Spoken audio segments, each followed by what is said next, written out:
Under the hood here, you can see that it is cracked because this is how we plan to actually go about adding some power to this guy. So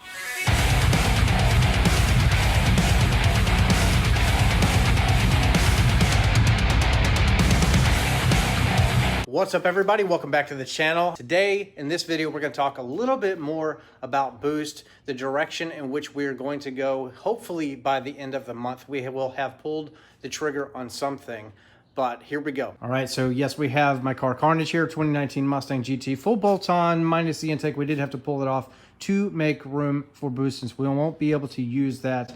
And if you've been following on like social media like Instagram, you know that I'm pretty much like selling all this stuff. So we have our American Muscle replica wheels here, barely any miles on these guys, but the Nitto NT05R tires are about done. They don't actually come with a lot of tread if you go with the R version. It's a good street tire. I would just avoid rain at all costs, but anyway, we're selling those. And a buddy of mine is actually selling another set of these that comes with the R version. These were the SS, Mickey Thompson ET Street SS. So we're gonna go with the R's. So I'm gonna basically be selling these for about the cost of the new ones. The wheels are flawless, as you can see here, good to go. But anyway, so we're basically selling some of this stuff for boost. But anyway, back to the subject matter here, and that is the car, how are we gonna do it? Under the hood here, you can see that it is cracked because this is how we plan to actually go about adding some power to this guy. So yes, we have a package. What in the world is this doing in the engine bay? Well, let's open it up and find out. Alrighty, let's open. Oh, we got a love letter. What is this?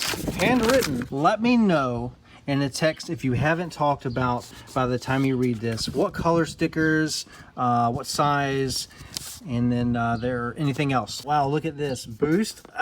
That's awesome. That's awesome. So what else is in here? From Mr. Jeff here. So okay, let's just dump it. All right, so we got some packages here. What is in there? Look at this. All right, we have a t-shirt here. This is going to clue you in on who we are going to go with when it comes time to add some horsepower. Here we go. Hell Horse Performance. Yes, here we go.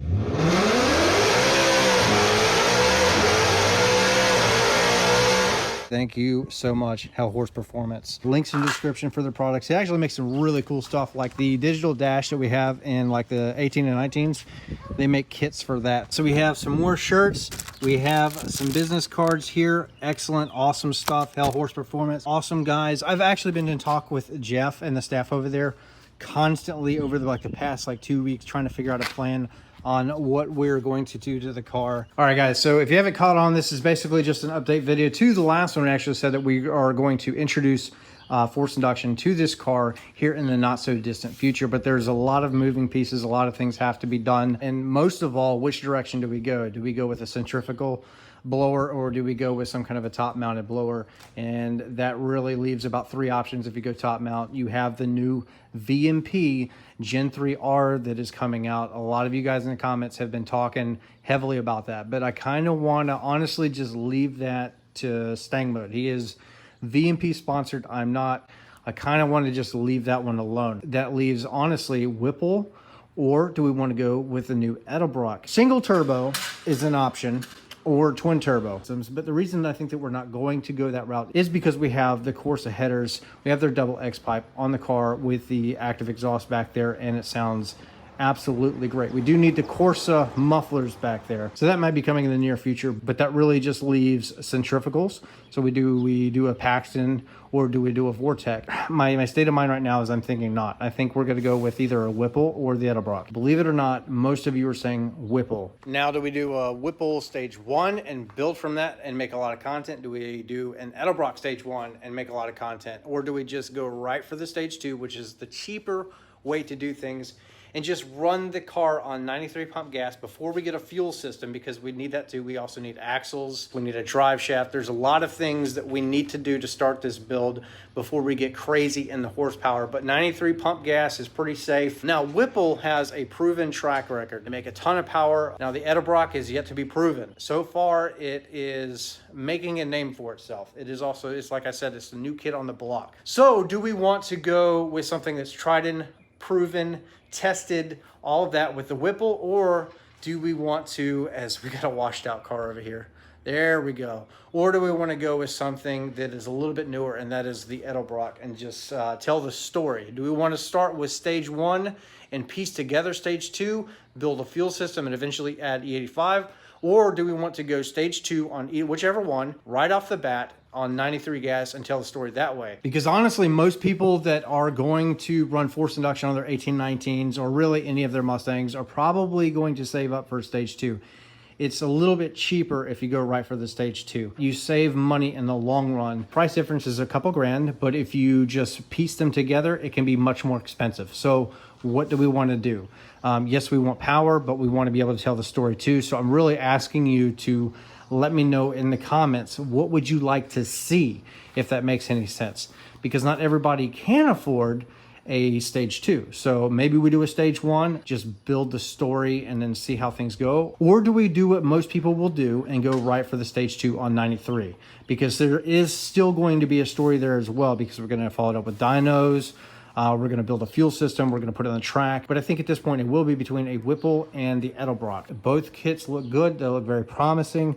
I like the fact that they both come with warranties. I think that the warranty, the 3 or 36, I believe, is a little bit better on the Edelbrock. But yeah, there's a lot of moving pieces. I would like to do this before Mustang Week. I've said that before. And it's something that I'm really trying to pull the trigger on at the end of the month. Will come down to some money, so we will just have to see. So a stage 1 might make more sense, depending on which way we go, Whipple or Edelbrock. But between the two, I think that that's what we're doing. I don't think that we're going turbo at this point. I like the long tubes. I don't want to pull them off of the car. I am a big fan, of course, of products. A lot of you guys are too. Remember, this is a magnetic ride car. We have the BMR springs, we have a performance front, and then basically a GT350 rear. But the stance is perfect with these springs, absolutely perfect. I could not be more happy. And we do have a bunch of suspension modification back here, tow rods, vertical links. We have their CB762 kit, 010 kit, all of that stuff to eliminate wheel hop and movement in the IRS. And then we also have a drag specific alignment in the car. So we will be ready very soon, hopefully, to go back on the track and chase 9s. Ultimately, I think that's what we want to do, is basically build a fast daily driver. But that's kind of the goal for the car, I think, is a mid to high 9-second car. And then we're going to build from that. The cool thing about, a Whipple or an Edelbrock too, as we look at the car here, is that it's buildable. You can build on that. You can change pulleys. It's upgradable. You won't be necessarily just stuck at one power level. I like the fact that with Whipple and Edelbrock, they actually have a power drivetrain, I think it is, warranty. I think it's a 3 or 36. If it is installed by a certified mechanic, which we have tons of. I've got people that can help me. Let me know in the comments. You can also hit up Hell Horse Performance. You can email them, call them, get on their Instagram and tell them as well what you would like for me to do.